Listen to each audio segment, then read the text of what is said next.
বলবি?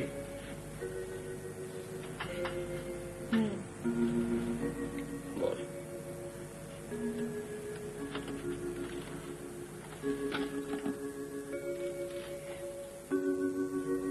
বলতে লজ্জা লাগছে না?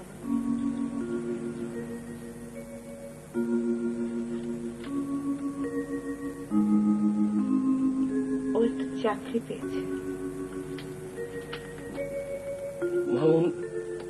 মামুন চাকরি পাইছে?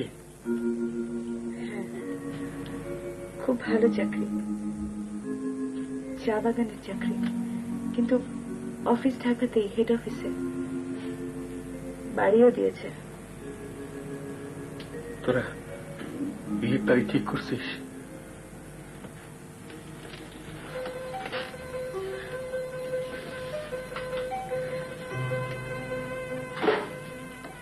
ও তো বলছিল এ মাসে। তোমার যদি কোনো আপত্তি না থাকে। আমার এখানে তো জীবন কষ্ট করে কাটলো, সামনের জীবনটা সুন্দর হবে। মারে, আমার দিকে একটু তাকা, তোর একটু আদর করি।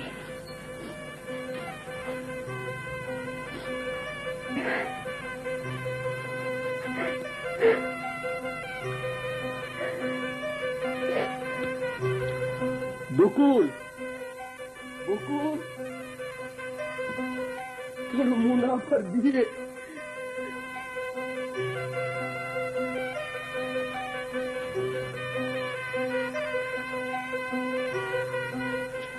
দাদাজান, মুনাফার বিয়ে ঠিক হয়ে গেছে, এই মাসেই বিয়ে।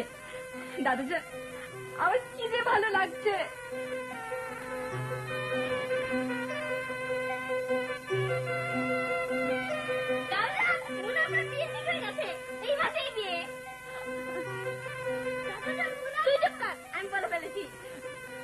তার কাছ থেকে আরেকবার শুনি।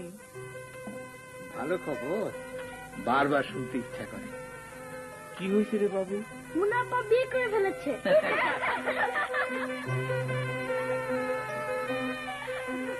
বাসায় কি হয়েছে? আমাকে কেউ কিছু বলছে না কেন? অমুনা, মুনা। লতিফা, খুব আনন্দ একটা খবর আছে, মুনার বিয়ে। মামুন চাকরি পেয়েছে? বিহার চাকরি পেয়েছে। লতিফা, তুমি একটু মুনার সুন্দর করে সাজিয়ে দাও, দেখি সাজলে আমার মুনা কেমন সুন্দর লাগে। এখনই সাজিয়ে দেবো? এখন দাও। তোমরা আমাকে এত ভালোবাসো মামা, আমি তো তোমাদের জন্য কিছু করিনি, কিছু না। এত ভালোবাসা পাওয়ার যোগ্যতা আমার নেই, আমি তো সামান্য একটা মেয়ে।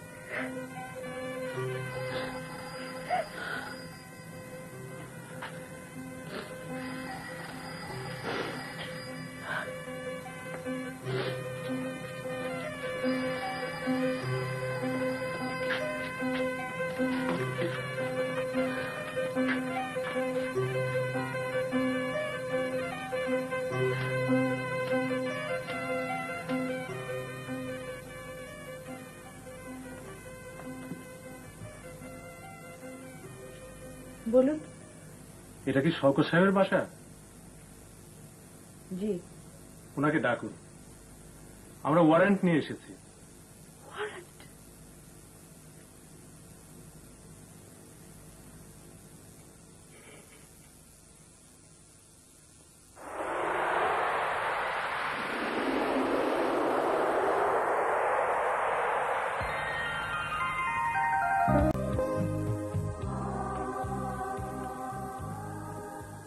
বাকির ভাই, বাকির ভাই, কি ব্যাপার? বাকির ভাই, দাদাজান রাগ করে বাড়ি থেকে চলে গেছেন। বলো কি? Old man left house? দাদাজান চোখেও ভালো দেখেন না। চিন্তা করবে না, মুনাকেও চিন্তা করতে নিষেধ করো, খুঁজে বার করে ফেলবো, এটা কোনো ব্যাপারই না। যাও বাসায় যাও, বাসায় গিয়ে ঘুমাও। আজিজ ভাইয়া, বদিকে খবর পাঠাও, মজনুকে বলে মোটরসাইকেল নিয়ে আসবে। Time of action.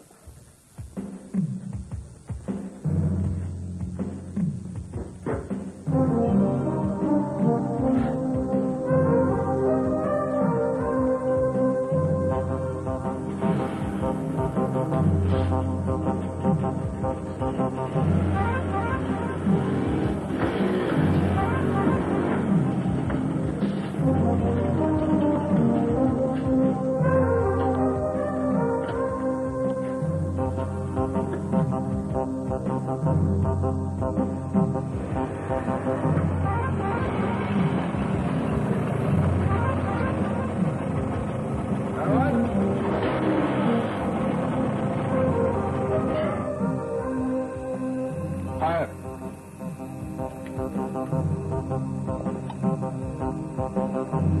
বাপের মেয়ের শরীর বালা, শরীর ভালো, মনটা ভালো না। ওল্ড ব্লাইন্ড ম্যান মিসিং হয়ে গেছে। চল।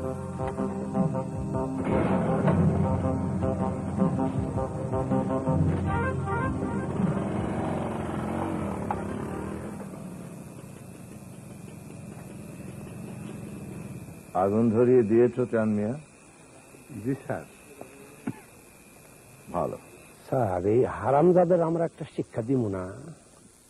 দেব, সময় অবশ্যই দেব, তবে সবকিছুরই একটা সময় আছে, জানো না? জ্যৈষ্ঠী মাসে আম পাকে, কিন্তু কার্তিক মাসে পাকে না। স্যার লোকটা বোকা না বুদ্ধিমান? জেনে রেখো চান মিয়া, এই দুনিয়ায় বেশিরভাগ লোকই বোকা। একজন দুজন আছে যারা বুদ্ধিমান, আর তারাই গোটা দুনিয়াটাকে চালায়, বুঝলে? আপনি কি বোকা? আমি বুদ্ধিমান না, তবে যার অধীনে কাজ করছি তিনি বুদ্ধিমতী।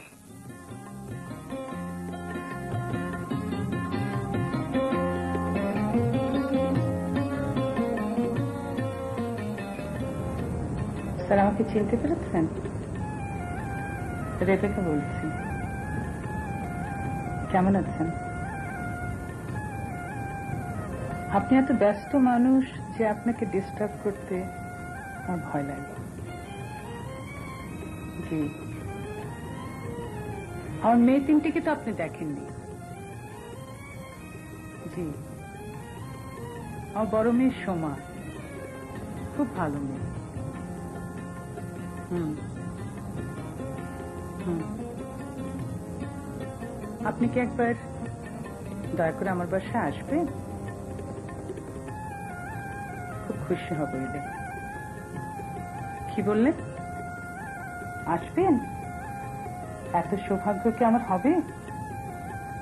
বিশ্বাস হচ্ছে না। সোমা, সোমা,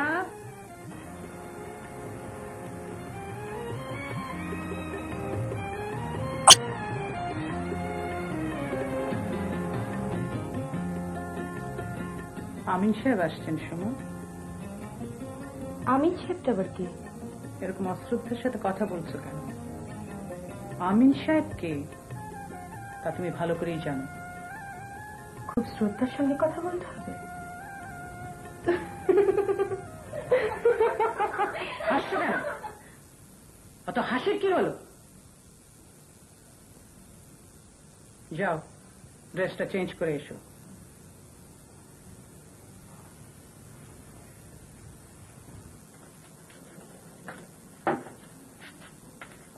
আমার দোষটা কি তাও তো বুঝলাম না। নিজের ছেলে মেয়ের শাসন করতে পারবো না, এই সামান্য কারণে বাবা বাড়ি ছেড়ে চলে যাবেন? আমার কানের কাছে ঘ্যান ঘ্যান করো না তো মামা, তোমাকে তো আমি জবাবদিহি করতে বলছি না। আমার শাসন উনি বিরক্ত, উনি নিজে শাসন করেন নাই, ছোটবেলা উনি আমার শাস্তি দেন নাই। না, আমার মনে হয় না উনি তোমাকে খুব একটা শাস্তি দিয়েছেন। বাবা দেন নাই কি? মা তো দিচ্ছেন। মা যখন আমার মেয়ের তক্তা বানিয়ে ফেলতো তখন তো উনি মারে কিছু বলতেন না। একবার বাড়ি ছেড়ে চলে যেতে হয়।